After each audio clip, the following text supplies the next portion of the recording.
L'exemple de l'Holocauste offert par Saül, rapporté dans 1 Samuel 13, 8, 14, peut nous servir d'avertissement.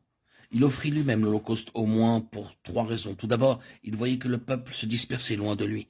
Ensuite, Samuel n'était pas venu au temps fixé. Et enfin, les Philistins s'étaient rassemblés à Michmash et étaient sur le point de venir l'attaquer à Gilgal. À cause de tout cela, il s'était fait violence pour offrir l'Holocauste. Saül n'avait rien fait de mal car il avait offert un sacrifice au Seigneur.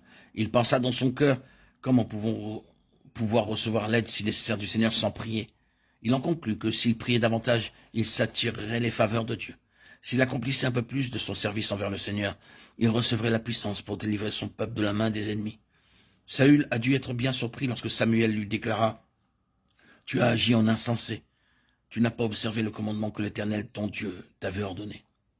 L'Éternel aurait affermi pour toujours ton règne sur Israël, et maintenant ton règne ne durera pas.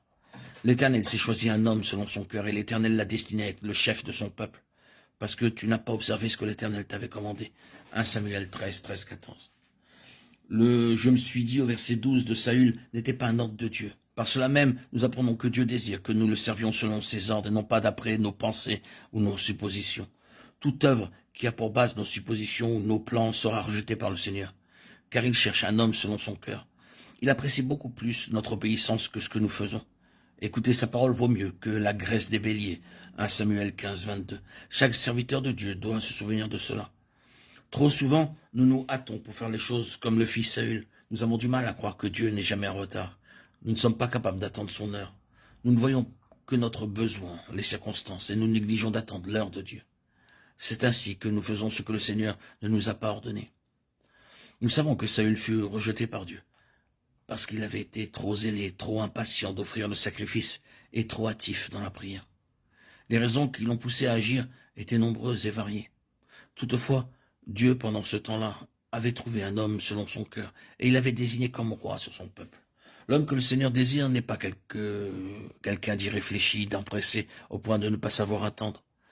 Si nous avions dû choisir, nous aurions sans nul doute opté pour quelqu'un de semblable à Saül. N'était-il pas un homme hors de l'ordinaire? Il dépassait de la tête tout le peuple. Cependant, Dieu ne cherchait pas un homme hors du commun, mais un homme selon son propre cœur. Le but de notre service pour le Seigneur ne doit pas être le désir de faire de grandes choses pour notre satisfaction et celle des autres, mais pour que le cœur de Dieu soit touché et qu'il soit satisfait. Ce sont uniquement des gens comme cela que Dieu pourra utiliser. Il cherche le tel homme. Tu as agi en insensé, tu n'as pas observé le commandement que l'Éternel, ton Dieu, t'avait ordonné. L'Éternel aurait affermi pour toujours ton règne sur Israël, et maintenant ton règne ne durera point. L'Éternel s'est choisi un homme selon son cœur, et l'Éternel l'a destiné à être le chef de son peuple, parce que tu n'as pas observé ce que l'Éternel t'avait commandé. 1 Samuel 13, 13, 14.